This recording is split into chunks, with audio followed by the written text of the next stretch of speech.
源氏物語イラスト役の愛です。この動画では古文速読トレーニングのやり方をお伝えしています。イラスト役本編では原文と現代語訳が流れますので、一語一語照らし合わせて内容を確認し、その後に浮き出るイラスト役で状況をイメージします。はじめは古語や文法もわからず流し読みする感じかもしれませんが、そのうちに何度も出てくる重要古語や文法事項が頭に入ってくると思います。現代語訳が出てくる前に大まかな訳が浮かぶように、イラスト訳が出てくる前にイメージが湧くように、そこまで解釈できるようになれば古文速読の達人です。イラスト訳はどこからでもいいので、何度も見てトレーニングをしていきましょう。また後半では今回出てきた文法事項や古文常識などを解説していますので、最後までご視聴していただけるととても嬉しいです。それではイラスト訳本編のスタートです。第3条うつせみの第3話です。光源氏はうつせみに夜ばいをかけ一夜を過ごします。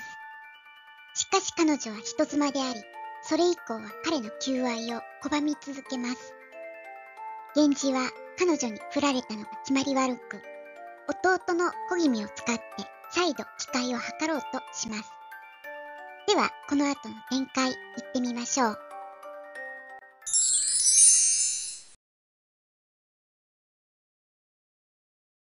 幼き心地にいかならぬ折と待ち渡るに、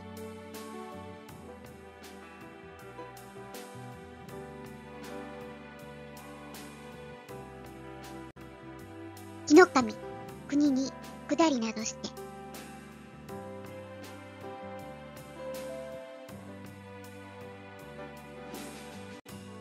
女どちのどやかなる夕闇の道、たどたどしげなる紛れに、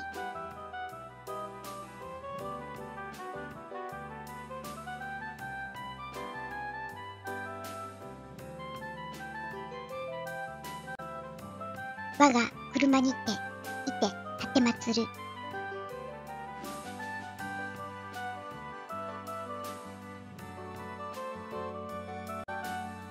この子も幼きよいかならんとおぼせど、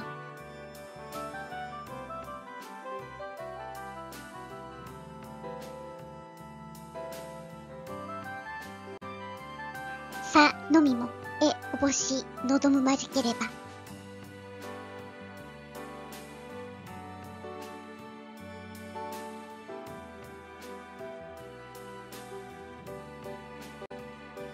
さりげなき姿にて、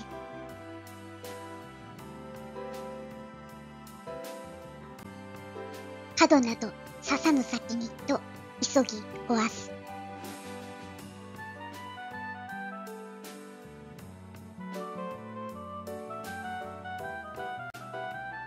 人見ぬ方より引き入れて、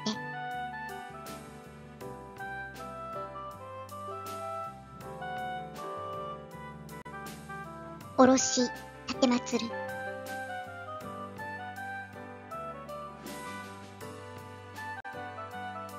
わらわなれば殿い人などことに見入れ、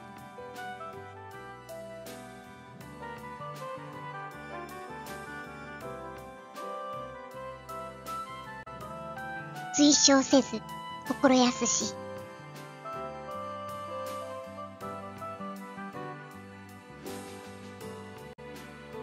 金菓子のつまどに立てまつりて、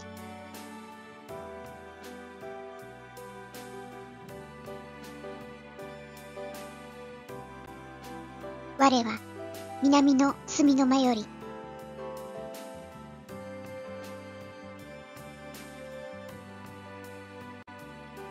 格子叩きののしりて入りぬ。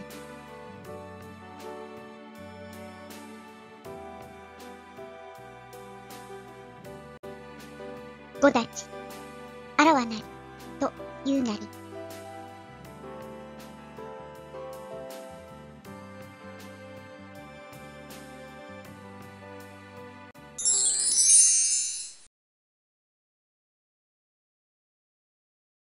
お楽しみいただけましたか？単語や文法は頭に入りましたでしょうか？今回の重要語語はこちらです。また、文法事項はこちらです。今回は、立てまつるについてお話をしたいと思います。立てまつるは多義語で、尊敬、謙譲、両方の意味があります。基本的には、謙譲の意味が7割。特に3番の補助動詞として多く出てきます。今回も3の形ですが、補助動詞の場合は必ず謙譲語ということをまず押さえておきましょう。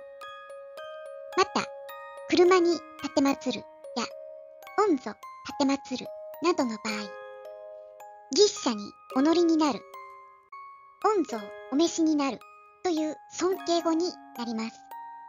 直前からの文脈で尊敬語であることを判断できるようにしましょう。さて、今回の源氏物語では、我が車にて、いて立てまつると出てきました。直前に車があるので尊敬語かなと思いましたか？いいえ、この立てまつるは補助動詞です。で、立てまつるというつながりになる場合は補助動詞であることも、この機会に押さえておきましょう。また、敬語の敬意対象もきちんとマスターしましょう。特に謙譲語の敬意対象は間違えやすいので要注意。誰からの敬意か、これは機械的に字の文なら作者からとなります。そして謙譲語なら客体に対する敬意表現です。ここでは小気味が光源氏を連れて行くという文脈なので、客体である光源氏に対する敬意表現です。このように誰から誰に対する敬意かも合わせて押さえていきましょう。さあ、今回も第3条うつせみからのイラスト訳でした。第1条きりつぼ、第2条母切りおよび天代の品定めの再生リストについては説明欄のリンクに貼っておきましたので、合わせてご覧になってくださいね。ブログの方も毎日更新をしています。よかったら日々の受験勉強のサポートにお使いください。最後までご覧いただきありがとうございました。何かお気づきのことがあればコメントいただけたら嬉しいです。それではまた。